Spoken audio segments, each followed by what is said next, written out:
આ BAPS મંદિર બની રહ્યું છે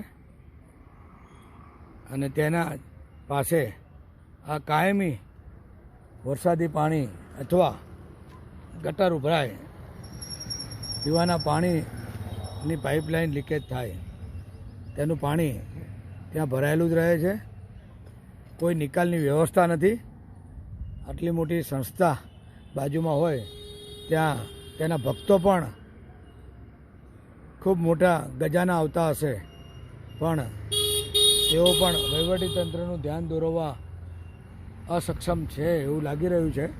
બાકી ધારે તો આવી મોટી સંસ્થાઓ વહીવટીતંત્ર પાસે તરત કામ કરાવી શકે. મારા જેવા નાના માણસ કરતાં આ લોકોનું જોર વધારે પડે તે સ્વાભાવિક છે, પણ ખબર નહીં, આ લોકોને તેમાં રસ નથી, ભક્તિમાં રસ છે. સારા રોડ, સારી સુખાકારી પ્રજાને આપવી એ પણ એક માનવ ભક્તિ જ છે. પ્રભુ ક્યારેય કહેતા નથી તમે મારી ભક્તિ કરો, પણ તમે માનવ સેવા કરો તે જ મારી ભક્તિ, તેવું અનેક વખત શાસ્ત્રોમાં દર્શાવેલું છે. જો આ પાણી, ચોખ્ખા પાણીનો વ્યય થઈ રહ્યો છે. પુષ્કળ પ્રમાણમાં નિકોલમાં ઠેર ઠેર આવા પાણી, હમણાં જ પાઇપલાઇન નખાણી છે. આ તમે જોઈ શકો છો એનું ઉદ્ગમ સ્થાન, નર્મદાનું ઉદ્ગમ સ્થાન મધ્યપ્રદેશમાં આવ્યું. આ પેટા નર્મદાનું ઉદ્ગમ સ્થાન સ્વામિનારાયણ મંદિર પાસે આવેલું છે.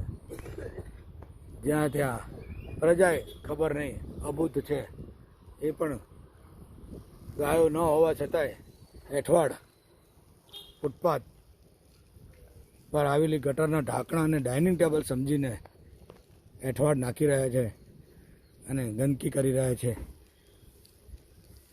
અમદાવાદ સ્વચ્છ સર્વેક્ષણમાં 1 નંબર તો ઠીક, પણ કદાચ 1 થી 10માં પણ નહીં આવે આ વખતે. જ્યાં ત્યાં કચરાના ઢગલા, પાઇપલાઇનો પડી રહે છે. સફાઈના નામે 0.